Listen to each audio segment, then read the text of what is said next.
Ndabasuhuje mu izina rya Yesu Kristo, mugira amahoro y'Imana, ubwiza bw'Imana n'ikibero cy'Imana kibagote kibane namwe mubone kujya neza kwayo. Turi kuwa kane tariki 18 z'ukwa gatandatu mu mwaka wa 2026, ni umunsi w'ijana 169 w'uwo mwaka.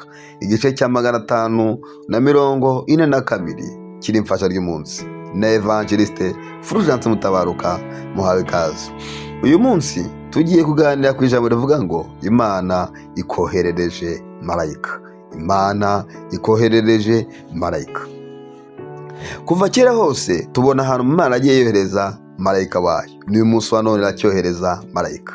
Hanyuma rero kuva kera hose uhereye mu isezerano rya kera Bibiliya, ubona abamarayika Imana ajya yohereza. Habagamo marayika w'intambara uwo bitaga Mikayeli, hakabaho marayika wazanaga ubutumwa ariwe bitaga marayika Gaburiyeli, hanyuma hakabaho na marayika w'Imana ariwe Yesu Kristo. Abo ni abamarayika kenshi batatu wenda tubashije kuvuga ubu ngubu Imana yagiye gukunda kohereza. Ni uyu munsi wa none iracyabohereza. Ese ni ryari Imana ikeneye kohereza marayika?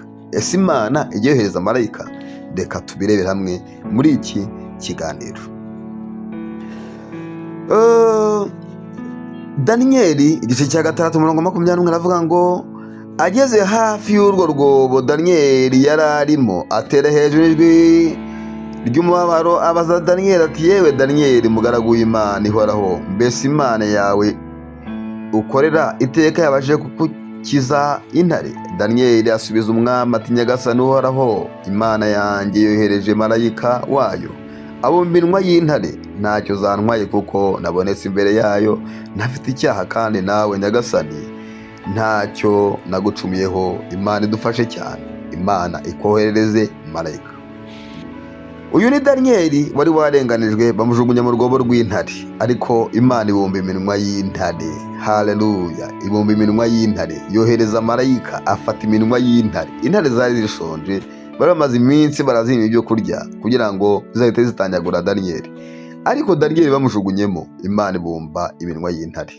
Birashoboka ko nawe uri mu kigeragezo, uri mu ntambara, birashoboka ko nawe ufite urugamba uri kurwana, ufite nawe aho watawe, ufite aho isi yagutaye, aho abanzi bagutaye, aho ubuzima bwagutaye, aho Satani yagutaye. Ariko uyu munsi wa none nje kubwira ngo Imana ikoherereje marayika. Icyo kigeragezo kizakwica, ubwo burwayi ntuzabupfiramo, ubwo bushomeri ntuzabuhoramo, ibyo bigeragezo urimo bizarangira, kuko umwuka w'Imana yabwiye nkubwire ngo Imana yohereje marayika wayo.